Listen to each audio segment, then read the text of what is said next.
نحمده ونصلي ونسلم على رسوله الكريم اما بعد فاعوذ بالله من الشيطان الرجيم بسم الله الرحمن الرحيم قال رسول الله صلى الله عليه وسلم يود أهل العافية يوم القيامة حتى يؤتى أهل البلاء ثوابا وأن لو كان جلودهم قردت في الدنيا بالمقاريض صدق النبی الکریم الصلاۃ والسلام علیک یا سیدی یا رسول اللہ وعلی آلک واصحابک یا سیدی یا حبیب اللہ۔ اللہ اکبر اللہ اکبر۔ کل حدیث پاک میں نبی پاک صلی اللہ علیہ وسلم کا یہ فرمان عرض کیا گیا کہ عظیم مرتبے، بڑا ثواب، بڑی مصیبت کے بدلے ہی میں اللہ تعالیٰ بندے کو عطا کرتا ہے، اس کے بغیر بندے کو بڑا مرتبہ نہیں اللہ تعالیٰ دیتا۔ یہی خدا تعالیٰ کی سنت ہے، اور میں نے آج نبی پاک صلی اللہ علیہ وسلم کا یہ فرمان بھی پہلے سماعت فرما لیں۔ نبی پاک صلی اللہ علیہ وسلم نے فرمایا جو لوگ عافیت میں ہوں گے قیامت کے دن، ٹھیک ہے، جنت میں داخل ہو گیا، عافیت میں امن سکون کے ساتھ رہیں گے، جب دیکھیں گے حتیٰ یؤتی اہل البلاء ثوابا۔ میں نے پہلے بھی کئی مرتبہ عرض کیا، امام غزالی علیہ الرحمہ نے لکھا ہے کہ جنت میں کوئی عذاب نہیں ہے، وہاں صرف امن ہے، پیس ہے، ٹھیک ہے، زندگی کا لطف ہے۔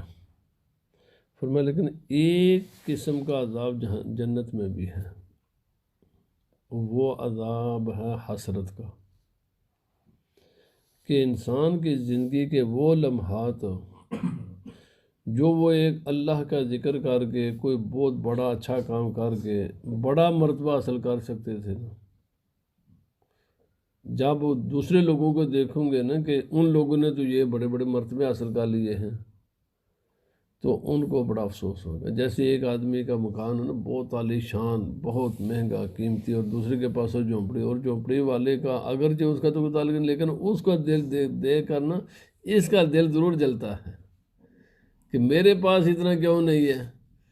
تو فرمایا یہ عذاب کی یہ قسم جنت میں بھی ہے کہ آدمی کہے گا کاش کہ میں زندگی کو ضائع نہ کرتا اور میں کوئی نیک کام کر لیتا، اور جس طرح ان لوگوں نے اچھے کام کر کے اتنے بڑے مرتبے حاصل کر لیے ہیں، میں بھی یہ کر لیتا۔ اب کتنی حسرت ہوگی یہ سنیں۔ نبی پاک صلی اللہ علیہ وسلم نے فرمایا جنت میں امن کے ساتھ لوگ ہوں گے، بڑا پیسفل، لیکن جب اللہ رب العزت جزا دے گا نا، ثواب دے گا نا ان لوگوں کو کہ جن پر مصیبتیں دنیا میں آئی ہیں، بڑی بڑی مصیبتوں کے پہاڑ جن لوگوں پر ٹوٹے ہیں، تو جب اللہ تعالیٰ ان کو دے گا نا تو یہ جو امن سکون میں رہنے والے ہوں گے نا، یہ بھی بے چین ہو جائیں گے، اور یہ کہیں گے لو کانت جلودہم، کاش کہ ہمارا چمڑا دنیا میں کینچیوں سے کاٹ دیا جاتا، کینچیوں سے کاٹ دیا جاتا، ہم وہ کٹنے کے لیے تیار تھے، مگر یہ مرتبہ ہمیں بھی ملتا۔ حضرت امام سفیان ثوری رحمۃ اللہ تعالی علیہ، امام غزالی نے آپ کے بارے میں لکھا ہے کہ آپ کے وصال کے بعد نا، سبحان اللہ، یعنی ائمہ دین کے حالات زندگی ایک سے ایک بڑھ کر ہیں، تو میں آپ کی بات کرتا ہوں جو آپ کے بارے میں فرمایا۔ جب آپ کا وصال ہوا نا تو کسی اللہ والے کو خواب میں ملاقات ہوئی، تو پوچھا کہ حضرت سنائیں کیا حال احوال ہے، تو آپ نے فرمایا کیا بتاؤں کہ اللہ رب العزت نے ساری جنتیں میرے سامنے پیش کر دی، اور فرمایا اب یہ ہے ساری میری جنتیں، تو اپنے لیے خود ہی انتخاب کر کے کہاں رہنا چاہتا ہے۔ بات سمجھے کہ نہیں؟ یہ سمجھے، ہر قسم کے جنت میں درجات ہیں نا جی۔ فرمایا آج یہ تیرا ہے، میرا نہیں ہے، میں نہیں تجھے دوں گا، کیونکہ تو نے ساری زندگی میرے لیے گزاری ہے، اب میں نے یہ سارا تیرے دے دیا، اب جس بھی جگہ تو کہے گا میں وہی جگہ تجھے دے دوں گا۔ فرمایا اللہ نے مجھ پر یہ کرم کیا ہے کہ جنت میں ٹھکانہ بنانے کا اختیار خدا نے مجھے ہی دے دیا ہے۔ اب یہ اتنی عظیم الشان ہے، آج جیسے آپ کسی بازار میں چلیں جائیں تو ہزاروں ڈیزائن ہوں اور ہزاروں قسم کی کوالٹیاں ہوں، تو آدمی کے لیے ذرا مشکل ہو جاتا ہے بھائی کس کو چھوڑیں اور کس کو رکھیں۔ تو جناب بات یہ ہے کہ کسی بھی انسان پر جتنی اس پر مصیبتیں زیادہ آئیں گی اتنے ہی اس کے درجات بلند ہوتے ہیں۔ اب آگے حدیث پاک، یہ ذرا تھوڑی سی طویل حدیث پاک ہے لیکن سبحان اللہ، اللہ تعالیٰ قیامت کے دن پر تو دے ہی گا، اس میں تو کوئی شک و شبہ نہیں، اور وہ اتنا دے گا کہ جس کے کوئی کسی انسان کے وہم و گمان میں بھی نہیں آ سکتا کہ وہ بندے کو اللہ تعالیٰ کتنا کچھ عطا کرے گا۔ دونوں چیزیں وہم و گمان سے باہر ہیں۔ گناہ پر عذاب وہ بھی انسان کے تصور میں نہیں کہ کتنا سخت عذاب ہے، اور نیکی پر اجر و ثواب وہ بھی کسی کے وہم و گمان میں نہیں کہ کیا کچھ خدا تعالیٰ بندے کو دے گا۔ دونوں انسان کے وہم و گمان سے باہر چیزیں ہیں، لیکن یاد رکھ لیں اسلام بندے کو صرف سارے کے ساری چیزیں آخرت پر نہیں ہیں، اسی دنیا میں بھی دیتا ہے۔ اللہ تعالیٰ اپنے کرم کا کچھ حصہ بندے کو اس دنیا میں بھی دیتا ہے۔ خود صحابہ کرم کہتے ہیں کہ ہمارے پاس دنیا کی دولت اس قدر ٹوٹ کر دریا بہنے لگے کہ ہمیں تو بڑا افسوس، ہمیں فکر مند ہو گیا ہم اس بات کے کہ ہم نے جو یہ ساری محنتیں کی ہیں اللہ کے دین کے لیے کہ خدا تعالیٰ نے اس کا صلہ ہمیں دنیا میں تو نہیں دے دیا کہ ہمیں آخرت کے دن کچھ نہ ملے، یعنی اتنا خدا نے دنیا میں دیا، اتنا دیا۔ اب اندازہ لگائیں نا، حضرت عمر فاروق رضی اللہ تعالیٰ عنہ فرماتے تھے اپنے آپ کو کہ اوے عمر، تجھے تو اونٹ بھی چرانے نہیں آتے تھے، تیرا ابا بھیجتا تھا جاؤ اونٹوں کو چرا کر آؤ، اور تجھے یہ بھی نہیں پتہ تھا اونٹ کیسے چرانے ہیں۔ آج تو 38 یا 36 لاکھ مربع میل کا حکمران ہے۔ اوپر یہ حکمرانی اتنی بڑی حکومتیں کس نے دی ہیں؟ کون سے وہ عرب تھے کہ جن کو سامنے یہ ساتھ والے سیریا اور ایران والے ان کو سمجھے کچھ بھی نہیں، اور کہاں تھے کہ دنیا پر ان کے پھریرے اور جناب جھنڈے گاڑ دیے دنیا پر، اور وہ کام کیا کہ انسان کی ہسٹری میں ایسی مثال بھی نہیں ملتی، کائنات کی پوری ہسٹری کو بدل کر رکھ دیا ان عربوں نے، ٹھیک ہے جی۔ اور آج بھی کائنات میں جو کچھ بھی ہے یہ انہی کا ہے۔ یہ مت یاد رکھو یہ امریکہ، یہ برطانیہ، اس کے بنیاد عربوں نے رکھی ہوئی ہے۔ آج جو کچھ بھی ہمیں دنیا نظر آتی ہے اس کے بنیاد میں، ہر چیز کے بنیاد میں عرب ہیں، مسلمان ہیں، نبی صلی اللہ علیہ وسلم کے غلام ہیں۔ کوئی بھی ایک نہیں کہ ایک بھی دنیا کی مثال نہیں دے سکتے کہ جو ان کے علاوہ کسی نے کام، بس بنیادیں تو انہوں نے اٹھائی ہیں نا۔ اب تو اس کے بعد عمارت بننی ہے، چھت ڈالنا ہے، چھت کسی نے ڈال دیا تو چھت ڈالنے والے کو تو ٹھیک ہے، اس کو اپریشیٹ کرنا چاہیے، ہم نہیں کہتے نہ کرے، اور پر یہ بھی تو دیکھنا یہ بنیادیں ڈالی کس نے، یہ انقلاب لایا کون ہے اس دنیا میں۔ تو بات یہ ہے، میں یاد کر رہا ہوں کہ اللہ تعالیٰ دنیا میں مجھے یہ دیکھیں آگے حدیث پاک ہے جو اس صبر کا صلہ دنیا میں خدا تعالیٰ کہہ دیتا ہے۔ حضرت انس رضی اللہ تعالیٰ کہتے ہیں کہ حضرت طلحہ یہ ان کے سٹیپ فادر ہیں، حضرت انس کے سٹیپ فادر ہیں، ان کی والدہ تھیں حضرت ام سلیم، نبی پاک صلی اللہ علیہ وسلم کے ساتھ ان کی قریبی رشتہ داری بھی ہے، یہ ننیال خاندان میں سے بھی ہیں نبی پاک صلی اللہ علیہ وسلم کے۔ حضرت اچھا ان کی جو تھی نا والدہ، یہ بیوہ ہو گئی، اب بیوہ ہو گئی تو جناب حضرت طلحہ بھی مسلمان نہیں تھے، تو انہوں نے ان سے نکاح کی یہ شرط رکھی، میں تو اب نہیں، فرمایا کہ مسلمان اگر ہو گئے تو نکاح کروں گے مسلمان، یہ آج ہم کہ مسلمان اسلام کی شرط رکھی، اسلام کی شرط پر آپ سے نکاح ہے۔ اللہ اکبر۔ بہرحال بڑے کمال ان کے حالات زندگی ہیں، میں نے ایک اشارہ کیا اس کی طرف۔ اللہ تعالیٰ نے ان کا ایک بیٹا تھا حضرت ابو طلحہ کا جو بیمار ہو گیا۔ حضرت طلحہ کسی سفر پر انہوں نے جانا تھا، تو بیٹے کو بیماری کی حالت ہی میں چھوڑ کر چلے گئے۔ تو ہوا کیا کہ وہ بچہ کچھ عرصہ بیمار رہا اور پھر وہ انتقال کر گیا۔ اتفاق یہ ہوا کہ حضرت ابو طلحہ جب واپس آئے تو وہی دن اس بچے کے وصال کا تھا۔ اب ظاہر بات ہے نبی پاک صلی اللہ علیہ وسلم کا حکم بھی یہی ہے کہ گھر میں جب آدمی کوئی سفر سے واپس آئے تو ڈائریکٹ گھر نہیں آنا چاہیے، بلکہ پہلے گھر والوں کو اطلاع دینی چاہیے، اور یہ مسلمانوں کا طریقہ تھا اور ہونا بھی چاہیے کہ جب دور سے واپس آئیں تو گھر والوں کو ضرور اطلاع دیں۔ اور اس کی بے شمار حکمتیں ہیں، بے شمار حکمتیں ہیں، کبھی بھی بغیر اطلاع کے گھر واپس نہیں آنا چاہیے۔ تو بہرحال چونکہ ایک طریقہ تھا اس مسلمانوں کا، انہوں نے اطلاع دی اور گھر میں تو ڈیڈ باڈی ہے۔ آپ کی زوجہ حضرت ام سلیم کو جب پتہ چلا کہ میرے شوہر تو واپس آ رہے ہیں، اب اچانک گھر واپس آئے باپ کسی کا، تو اس کو تو بڑی تکلیف ہوتی ہے نا جی۔ آج کمیونیکیشن کا تو زمانہ نہیں تھا، اطلاع تو اسی وقت ملتی۔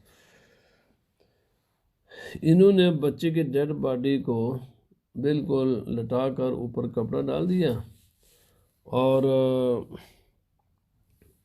اپنے شوہر کے لیے، چونکہ سفر سے واپس، اور یہ بھی عقل مند عورتیں ایسی ہوتی ہیں، یہ عورتوں کے لیے بھی بڑے سبق ہیں کہ ایک تو ہر وقت کمپلین نہیں کرنی چاہیے اور کبھی بھی غم کی خبر یک دم نہیں دینی چاہیے، ٹھیک ہے نا جی، آہستہ آہستہ دینی چاہیے غم کی خبریں۔ تو انہوں نے کیا کیا کہ جناب یہ کر دیا اور کھانا تیار کیا اپنے شوہر کے لیے، اور کھانا کھا کر جو انہوں نے اپنا آپ کو بھی غسل کیا کہ شوہر باہر سے آئے ہیں، تو آپ وہ جانتے ہیں کہ شوہر کی کیا ضرورت ہے، سب سے پہلی ضرورت تو بیوی ہوتی ہے۔ تو انہوں نے اپنے آپ کو بھی سنوارا، ڈیڈ باڈی رکھ دیا، اپنے آپ کو سنوارا، کھانا تیار کیا دیا۔ صبح جب ہوئی تو جب صبح ہوئی تو رات کے وقت جب شوہر فارغ ہو چکے تو ان سے بات کی کہ یار یہ بتاؤ کہ اگر اللہ تعالیٰ کسی انسان کو کوئی چیز دے تو نہ اللہ تعالیٰ نے کوئی مالک کسی چیز کو کوئی عاریتاً دے، جی ٹھیک ہے نا، عاریتاً کوئی کسی کو کوئی چیز دے، مثلا میں آپ سے پین لیتا ہوں تو مجھے کیا کرنا چاہیے؟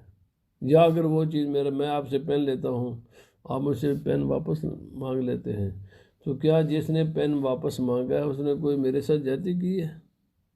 تو انہوں نے کہا زیادتی تو نہیں ہے، وہ وہی چیز اسی کی اس نے واپس لے لی ہے۔ دیکھو نا، آپ نے پہلے ان کو تیار کیا کہ خبر سنانی کیسے، تاکہ ذہنی طور پر آدمی خبر کو قبول کرنے کے لیے تیار ہو۔ تو انہوں نے کہا نہیں، جس کی چیز ہے وہ اگر اپنی چیز واپس لے لے تو اس کا رائٹ ہے، اور دینے والے کو چیز واپس دیتے وقت کوئی اس کا دل تنگ نہیں کرنا چاہیے۔ تو پھر جب تیار کر لیا اس بات پر ایک دنیاوی مثال دے کر، اور یہی یاد رکھ لیں علماء دنیا کے اچھے مثال، کیونکہ آخرت اور دنیا کا معاملہ ایک جیسا ہی ہے، اسی لیے دانا بینا علماء ہر آخرت کی مثال کے ساتھ ایک دنیا کی مثال پیش کرتے ہیں، تاکہ لوگ، چونکہ ہم رہتے ہیں دنیا میں، یہ چیزیں ہوتی ہیں روزانہ ہماری آنکھوں کے سامنے، اور تاکہ ہم آخرت کے معاملات کو اچھی طرح سمجھ لیں۔ تو انہوں نے دیکھو نا جی، انہوں نے کہا عاریہ، مانگی ہوئی چیز کو مالک واپس مانگ لے تو دینے والے کو دل تنگ کرنا چاہیے، انہوں نے کہا نہیں۔ تو انہوں نے کہا تو جو بیٹا بھی اللہ ہی نے دیا تھا اور اللہ ہی نے واپس لے لیا، ٹھیک ہے۔ آپ نے خبر بتائی، پھر کھانا کھلانے کے بعد، عمل زوجیت کے بعد، سارے معاملات کے بعد آپ نے ان کو بتا دیا۔ صبح کے وقت حضرت ابو طلحہ رضی اللہ تعالیٰ عنہ نبی پاک صلی اللہ علیہ وسلم کے پاس حاضر ہوئے۔ نبی پاک صلی اللہ علیہ وسلم نے فرمایا کہ آج رات تم نے اپنی بیوی کے ساتھ قربت کی ہے؟ انہوں نے کہا جی کی ہے۔ نبی صلی اللہ علیہ وسلم نے فرمایا اللہ تعالیٰ تم دونوں کو جو تیری بیوی کے شکم میں جو حمل ٹھہرا ہے نا، اللہ اس میں برکت دے۔ ٹھیک ہے، کیونکہ اس بیوی نے صبر کیا، ماں نے صبر کیا، دل پر ہاتھ رکھا کہ بیٹا کی لاش ادھر اور شوہر کے لیے آج عورتیں کیا کرتی ہیں، شکوے کمپلین، ادھر اپنا لخت جگر ہے، نور نظر ہے، اس کو ہرا کر اپنے شوہر کو راضی کیا، کھانا بھی تیار کیا، یکدم بری خبر بھی نہ دی، یعنی سارا معاملات کیا۔ فرمایا اللہ تعالیٰ تم دونوں کو برکت عطا فرمائے۔ اور آپ نے فرمایا نا، پوچھ آج اب یہ دیکھیں حضرت تعالیٰ کہتے ہیں میں نے نبی صلی اللہ علیہ وسلم خود ہی بتایا، ساری خبر دے دی، پورے معاملے کی خبر دے دی، اور ساتھ برکت کی دعا بھی فرما دی۔ اب فقال علی ابو طلحہ احملہ حتی تأتی بہ النبی صلی اللہ علیہ وسلم وبعث معہ بتمرات فقال، اب وہ بچہ جو حضرت ام سلیم کے شکم میں تھا، ٹھیک ہے نا، اس کی ولادت ہوئی، کیونکہ اسی رات نبی پاک صلی اللہ علیہ وسلم سے نے حضرت ابو طلحہ سے پوچھا آج یہ معاملہ تم نے ہوا؟ کہا جی ہاں ہوا۔ آپ نے برکت کی دعا فرمائی، چونکہ حضرت ام سلیم نے صبر کیا اپنے شوہر کے راضی کرنے کے لیے، ٹھیک ہے، ایک عقل دانش مندی کے ساتھ سارے مسئلے کو ڈیل کیا۔ نبی وسلم انہوں نے کہا جی بچے کو ہم گڑتی نہیں دیں گے، اس بچے کو گڑتی نبی پاک صلی اللہ علیہ وسلم ہی دیں گے۔ بچہ اٹھایا اور نبی پاک صلی اللہ علیہ وسلم کے پاس لے گئے۔ کچھ جب ان کی ولادت ہوئی، ظاہر بچہ 9 مہینے کے بعد ہوا ہوگا یہ معاملہ، تو جب یہ بچہ لے کر گئے نا، اب دیکھیں سارے معاملات دیکھیں، نبی سفر میں کچھ لے کر آئے ہو کچھ لے کر آئے؟ میں نے کہا یا رسول اللہ میرے پاس کھجوریں ہیں، تو نبی پاک صلی اللہ علیہ وسلم نے وہ کھجوریں لیں، منہ میں چبائیں، اور بچے کے منہ میں وہ مٹھاس کھجور کے رکھی، اور آپ نے فرمایا اس کا نام رکھنا عبداللہ۔ یہ بخاری شریف کی حدیث پاک ہے یہاں تک۔ حضرت ابو عیینہ کہتے، ابن عیینہ کہتے ہیں اب اس صبر کا خدا نے انعام ان کو کیا دیا؟ یہ بات یہ ہے کہ وہ جو صبر کیا نا حضرت ام سلیم نے، اور اس صبر کا اللہ نے ان کو صلہ کیا عطا کیا۔ فرمایا فرعیت 9 اولاد کلہم قد قرأوا القرآن، فرمایا میں نے ان کے 9 بیٹے پھر دیکھے، یعنی ان کے گھر جو بیٹا پیدا ہوا نا حضرت عبداللہ، ان عبداللہ کے 9 بیٹے، تمام کے تمام حافظ قرآن، سب کے سب عالم دین، اعلیٰ ترین علم میں عمل میں کمال درجے کے۔ یہ نتیجہ نکلا کہ اس صبر کا جو حضرت ام سلیم نے کیا، اور اس دعا کا جو نبی پاک صلی اللہ علیہ وسلم نے اس صبر پر ان کو دی۔ مسلم شریف کے حدیث پاک وہ اس میں الفاظ اس طرح ہیں کہ حضرت ام سلیم نے اپنے گھر والوں پر پابندی لگا دی۔ دیکھو مؤدب اولادیں، یہ گھر کا ماحول ہے، یہی مصیبتیں آج سمجھتے نہیں دین کو، اور مار کار جہنم بنا ہوا ہے۔ حضرت ام سلیم رضی اللہ تعالیٰ نے گھر والوں کو، اپنے بچیوں کو بنایا، فرمایا لا تحدث ابا طلحہ بابنہ حتی اکون انا احدثہ، کوئی بھی بیٹے کی وفات کی خبر حضرت ابو طلحہ کو نہ دے، ان کو میں خود ہی بتاؤں گی۔ اب کتنا بڑا ایک موت ہے یہ گھر میں، اس سے بڑی تو مصیبت کوئی نہیں ہوتی۔ اب وہ بچے بھی کوئی نافرمان بچے تو نہیں تھے، کیا بھائی آج کل تو بچوں کو پرواہ ہی نہیں ماں باپ کی۔ فرمایا بالکل خبردار کو بتائیں، میں نے بتانا ہے۔ اب بچے بھی تو صبر کر کر بیٹھے رہے نا کہ ہمارا بھائی فوت ہو گیا، ہم اپنے ابو کو نہیں بتائیں گے، کیونکہ ماں نے منع کیا نہیں بتانا۔ فجاء فقربت الیہ عشاء فاکل وشرب ثم تسنت له ما احسن ما كان تصنع. فرمایا جب وہ آئے انہوں نے کھانا تیار کیا، کھانا کھایا، پانی پیا. پھر اس کے بعد حضرت ام سلیم نے اپنے آپ کو تیار کیا. اور یہاں بھی یہ بھی ہے کہ عورتوں کو بھی چاہیے کہ اپنے آپ کو صاف ستھری رکھیں، یہ نہیں سمجھتے. اور شوہروں کو بھی چاہیے کہ صاف ستھرا رکھیں اپنے آپ کو، کیونکہ جب گندے جسم کے ساتھ مرد عورت کے پاس جائے گا نا، یا عورت مرد کے پاس آئے گی، تو نفرتیں پیدا ہوں گی. میں یقین سے میں بات کرتا ہوں، میں پرسوں چوتھ میں کسی غیبت نہیں کر رہا، میں بتانے کے لیے یاد کر رہا ہوں، یہ سمجھانے کے لیے. جو بھی ایک آدمی میرے پاس ہے اسی طلاق کے مسئلے میں، اس وقت میں نہیں رہنا چاہتا، بس ٹھیک ہے. اور مجھے اس نے پوچھا جناب جہاں کوئی ٹوائلٹ وغیرہ، میں نے کہا جیسے ہے. ٹوائلٹ میں گیا، واپس آیا، کچھ 4-5 منٹ کے بعد مجھے بھی ضرورت محسوس ہو کہ ٹوائلٹ میں جانے کی. آپ یقین کریں گے اتنی بدبو اس کے جسم سے، پورا ٹوائلٹ گندا، میرے لیے وہاں پر بیٹھنا مشکل ہو گیا. جانے کے بعد میں پھر سمجھا کہ وہ بیچاری طلاق کیوں مانگ رہی ہے. او بھائی، جس میں سے ٹوائلٹ میں جانے سے اس کے جسم سے اتنی بدبو آ رہی ہے کہ میں نہیں برداشت کر سکتا، تو وہ عورت کیسے اس کو برداشت کرے گی؟ وہ تو بالکل حق بجانب ہے نا طلاق مانگنے میں. او بھائی اسی طرح یاد رکھو، عورتوں کو بھی چاہیے کہ بالکل اپنے آپ کو صاف ستھرا بنا کر رکھے اپنے شوہروں کے لیے. قرآن پاک میں بھی یہی ہے، حدیث پاک میں بھی یہی ہے، یہی طریقہ ہے. اور مردوں کو بھی چاہیے کہ اپنے آپ کو اپنی عورت کے لیے بنا کر، سنوار کر، خوشبو لگا کر رکھیں. یہی طریقہ حضرت ام سلیم رضی اللہ تعالیٰ فرماتی، میں نے آپ کو خوب بناؤ سنگار کیا اپنا، کیونکہ میرا شوہر میرے پاس آئے گا. فرمایا تو پھر وہ سارا مسئلہ جو میں نے ابھی بتایا ہے، وہ ساری یہ جو باتیں عاریت والی مانگنے والی، وہ تو جب بتایا تو وہ تھوڑے غصے ہو گئے. تو پھر یہ نبی پاک صلی اللہ علیہ وسلم کے پاس گئے، جا کر ساری بات بتائی. نبی پاک صلی اللہ علیہ وسلم وہی سارا معاملہ امام مسلم نے بھی یہ سارا بیان کیا ہے. اور فرمایا نبی پاک صلی اللہ علیہ وسلم نے فرمایا، پھر دعا دی. سارا پورا مسئلہ مسلم شریف نے پوری حدیث پاک کے چند الفاظ کا فرمایا کہ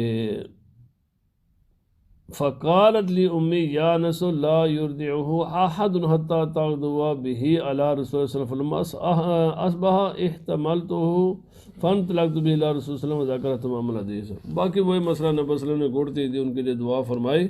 تو معنی یہ ہے کہ آپ فرماتے ہیں کہ میری جو اولاد حافظ قرآن بنی، عالم دین بنی، اللہ نے بڑی عزتیں دی. ایک تو 9 بچے اللہ نے مجھے دیے اس کے نتیجے میں، اس صبر کے نتیجے میں، اور دیے بھی اچھے. فرمایا یہ اللہ نے صلہ مجھے دیا اس صبر کا اور اس دعا کا. تو اس لیے جب انسان دین پر عمل کرے تو اللہ تعالیٰ قیامت کے دن تو یقیناً عطا فرمائے گا، لیکن ہر نیکی کا صلہ اللہ تعالیٰ بندے کو دنیا میں بھی دیتا ہے. اللہ پاک ہمیں عمل کی توفیق عطا فرمائے. وما علینا الا البلاغ والصلاۃ والسلام علیک یا سیدی یا رسول اللہ وعلی آلک واصحابک یا سیدی.